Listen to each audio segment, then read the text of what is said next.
Alright, I'm back. Yeah, too many videos, blah blah blah, too bad. It's just the way it is. I'm here and Professor Anton is talking and yeah, I'm saying I gotta say something about this. So he's making comparison between these two alternative perceptions, life as an imposition or life as a gift. This doesn't work in the first place because the two things aren't like. Okay, I mean, a gift is an imposition. The whole point of a gift is that it's a positive imposition, that you make a deliberate effort to make sure it's a positive imposition. You don't give somebody something with the let's say it's a piece of food, with the expectation there's a 1 in 10 chance that the food's going to give them food poisoning. You don't give people things that are broken or dirty or sloppy or messy. You give people things that are good and nice and going to enhance their life and make their life better. And you, in a sense, impose them. I mean, usually, gifts, another rule of gifts is that it's easy for somebody to reject the gift, to just throw it out the door or out the window. Say, no, thank you, I don't want that time bomb. It's not usually something difficult to dispose of. Like, people don't show up with an elephant at your door and just with a big bow on them and say, well, it's your problem now. And call that a gift. Rational people would say, wait a minute, that's not exactly a gift, that's called a burden, okay, and a responsibility. And if I don't like elephants, I happen to love elephants, but if I didn't like elephants, yeah, I would find this burdensome, okay, because now what am I going to do? Call elephant control? It's going to cost me thousands of dollars to go have the elephant properly taken to the elephant foundling home. So whatever, you know, this is just, it's just not a sensible comparison. These are not opposite things, imposition and gift. Gifts are impositions. And the argument is that life is an incredibly unpredictable thing. It's a nuclear power plant, you know. Yeah, it might give you 100 years of very cheap electricity. Or it might irradiate the fuck out of you and make your life miserable. It's just not the kind of thing you say, this is a gift. So anyway, this is halfway through his video. He's kind of conceded that people come from somewhere. So at least we got that far. Like maybe that has something to do with people's behavior and intention. He didn't say that though, so I can't say he did. He didn't admit the simple truth that it's a perceptual difference between somebody having 8 kids and somebody having 1 kid, or somebody having no kids, that they have a perceptual difference in their head, and that's why they have a different number of children. It's not because their genetics is different, it's because their mind is different. Now, again, to say that there's not a giver, well, there might be a kind of process by which life comes about, and it has there might be a process. I mean, it's good you're in education, right? Because that's probably about as good as the sex education is in most schools, to keep producing all these illegitimate children. Is you know, the fact that people somehow can't figure it out. You know, penis goes in vagina. If you don't wear protection, you're likely to fertilize eggs. Yeah. Orderliness and, again, for lack of a better word, a kind of mysteriousness. I don't think we have to... Yeah, whatever. It's mysterious. It's all very mysterious. We've all seen the videotape. Little sperm, swim, get to an egg, borehole. And then the other guy sneaks in. The sperm that did all the work, you know, drilling the hole, well, he's out of luck. You know, it's going to be the asshole who takes advantage of his work that's going to be fertilizing the egg. Isn't that part of the big joke? That even in the sperm, it's the sneaky little bastard sperm that win. Set up any dogma about it. I don't think there has to be anything other than a recognition of the fact that no one deserves existence. Oh, deserve. That was another word he threw in here for no good reason whatsoever. Deserve, quoting Clint Eastwood, has nothing to do with it. This isn't a conversation about deserve. It's a conversation about people who are doing things to other things. All right? It's not about the receiver. It's about the imposer. That's what the word kind of impose means. Imposing isn't about the victim being imposed on. Like rape isn't about the rapist. It's about the victim of the rape. Who the fuck cares about why or what or who with blah blah blah all this crap about Mr. Rapist? Fuck him. You get this life without deserving it. You're not entitled to it. You do something. Oh, whatever. You're not entitled to it. So again, this is, so he's arguing obviously from his perception of it being a gift, and so he's not making any counter argument to the accusation that it's an imposition, a willful, deliberate, selfish imposition, a Randian gift. Okay, so if you want to accept that terminology, that you gift givers, you supporters of the gift giving, are essentially Randiest, okay, in your perception of what a gift is. So I should do what I want selfishly, and somehow that's going to be good for the victim imposed on. I gotta say fuck you to that. To justify it, warrant, or make it come into existence. Your very being. And this is why imposition, I think, doesn't really work. Yeah, okay. Well, it doesn't really work. Why? Because, it's just too close to the truth. I mean, it's just idiotic to you keep wanting to evade the simple truth that people willfully do this, and they do this for selfish reasons that have to do with their ego crap. I want a little me running around.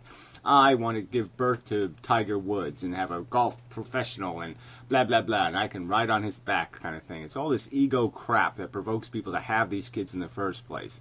By your logic, we should be gift giving to the Martians right now. We should be building the new Martian utopia.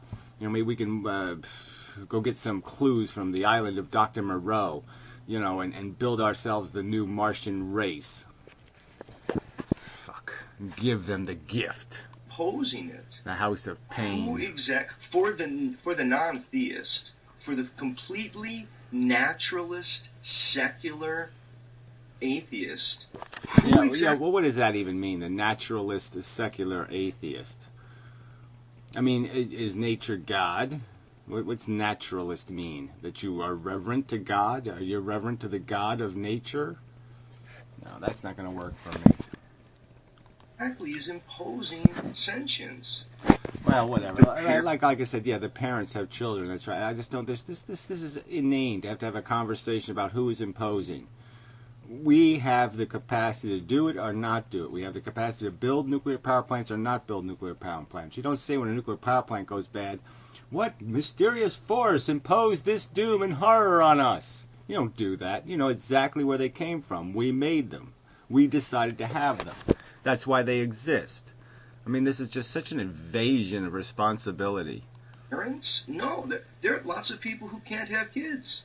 There are people who, they try and they discover they can't. There are some who successfully, the couple... Yeah, they successfully go to science and even more accurately do the Frankenstein thing. Even more appropriately to my metaphor, demonstrate that they are willing to perform a Dr. Frankenstein experiment. They're willing to freeze these little fetuses and do all this crap and implant them and all this risk in that equation, and they just don't care because it's about them. Okay, it's what they want. They don't give a fuck about the fetus. Successfully gets pregnant, and then they have the woman has a miscarriage, or the child dies in child. Yeah, well, obviously we're not talking about the people whose gift gets run over in the driveway, right? Well, I bought a gift and it got run over in the driveway, so I couldn't impose it on the recipient. Yeah, so now you're no longer in the equation, okay? You can no longer be called an imposer because your gift got run over in the driveway. So that's sort of irrelevant, Professor. Yeah, I think it's irrelevant. Childbirth. I mean, there's so many different ways in which who's imposing it? The people who fertilize the egg, incubate it in a uterus, okay, plop it out of their body one way or another, and give it some stupid name like Ariel. Those are the imposers, shithead. From where? I mean, I think if the imposition argument is really trying to get at the fact that no one deserves existence, sure. Or if the person... No, that's not what we're trying to get at, any fact, okay? Deserve, again, has nothing to do with it. No one's brought up words like deserve, okay? They've brought up words like responsibility and accountability and the fact that there's no way for you to clean up the mess if you make one. And those are the things you don't call gifts. You don't call a gift something that you put in somebody else's house that may create a mess they can't deal with, they can't clean up. That's not a gift. That's an imposition. That's a blight. That's a horror. I'm trying to say, yeah, I didn't deserve this and I don't like it. Okay, well, fair enough. I think that's a very... Well, good. Fair enough then. All right, let's just go with that then. Fine. Yeah, I don't like it. I don't think you have a right to impose it, so stop goddamn doing it. different argument, though. Part of the difficulty is that the more that people want people or advise people into what could never be possible. Well, again, some more fantasies about what never could be possible. It'll never be possible to free the slaves, so let's just keep them in slavery and it'll be fine. It'll be never impossible to teach those darkies how to be human beings, so no, don't free them. I mean, this kind of rhetoric means nothing. It means absolutely nothing. To say it's impossible for minds to be changed is idiotic. To say my perception of reality is impossible. It's impossible to get there. I mean, that's just such crap. It really is just crap as an argument. It's crap. I mean, it could be used to destroy every progressive movement that ever took place in the history of mankind, could have been discounted and disengaged by that same exact crap rhetoric. It's impossible to let women drive on the roads. The more they introduce forms of unnecessary suffering, to advise people to desire what could never be. Desire what could never be. So it could never be that they to take control of their little Johnsons and their little vagina-ease and control their reproduction. It's beyond their capacity. And they only have to control it to have 2.1 children or less. That's impossible. You can't have 2.1 children or less. It's impossible. Will always bring a kind of anguish and mental dis-ease. That is, to tell people... Jesus, such a crock of shit. You cause me mental dis-ease. You do. You make me want to puke. This tripe that you sit there and sell from your elitist crap towers makes me want to goddamn burn the thing down. If this is called education, if this is called intelligent conversation, this fucking goddamn word slaughter. Fuck you. People that it's better to have never been. It's such an odd argument. It's such an odd argument to recognize the fact that there's a fucking ton of shit about life to lament. Just a fucking ton of shit about life to lament. I mean, every opera is tragic. Every Shakespeare play is tragic. Okay? Because tragedy does blight us. It clings to us like a fucking dog humping our leg. I mean, it is goddamn fucking suck.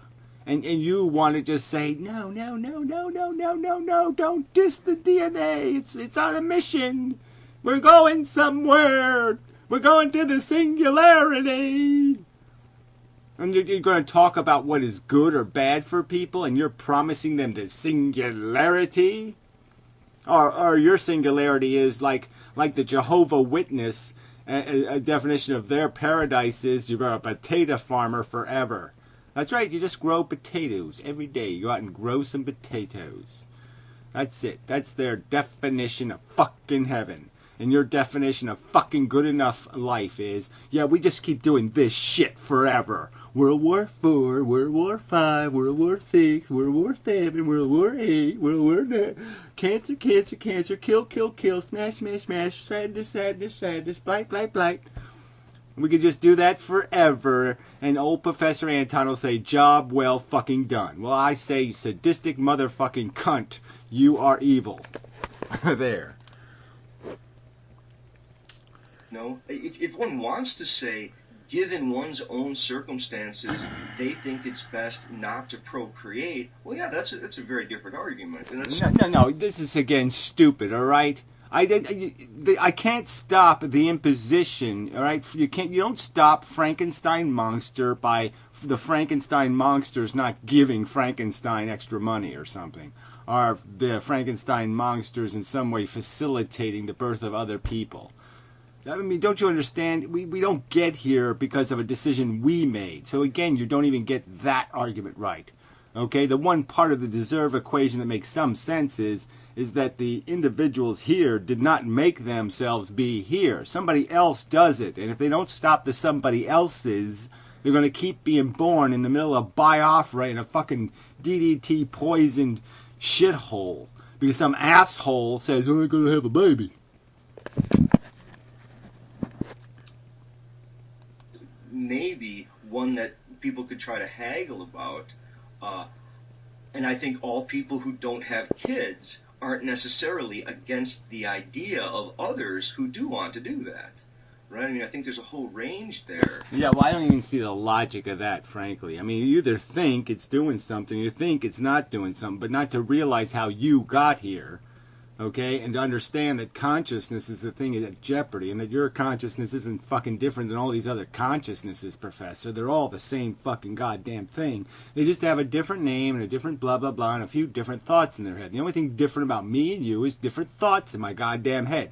My thoughts make you seem like something you do not allow to ingest. I mean, you are a sickening piece of shit, a spoiled a rotting carcass, okay, and there's just no way I should eat that crap.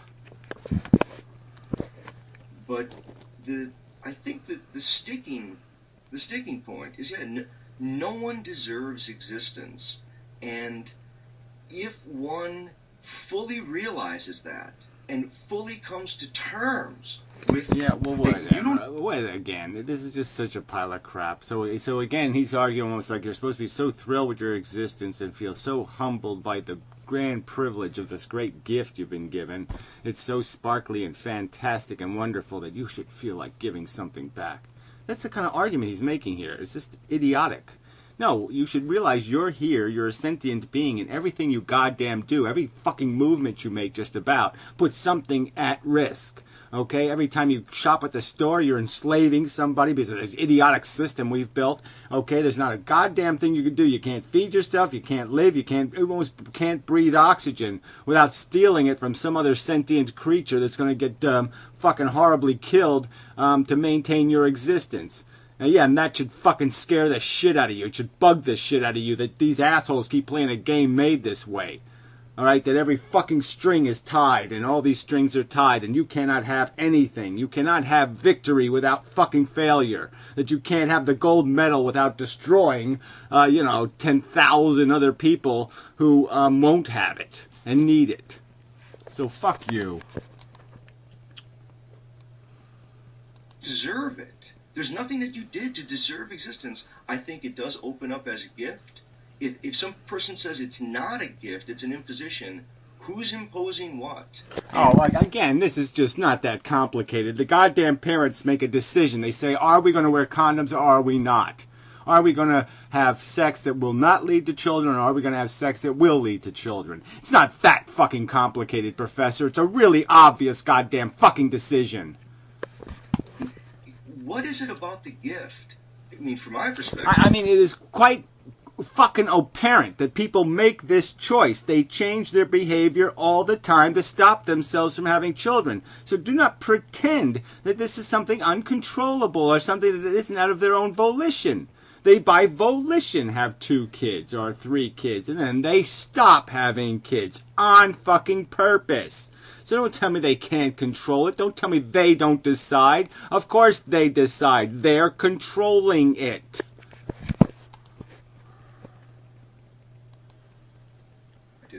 That I would want someone to say, what is it about the gift in including self-awareness, in including recognition of one's own ultimate fate and all the kind of meaning horizons that come from that, right? The fact is that as one learns to appreciate one's own death and to come to terms with one's own death, one opens in love and gratitude to other people.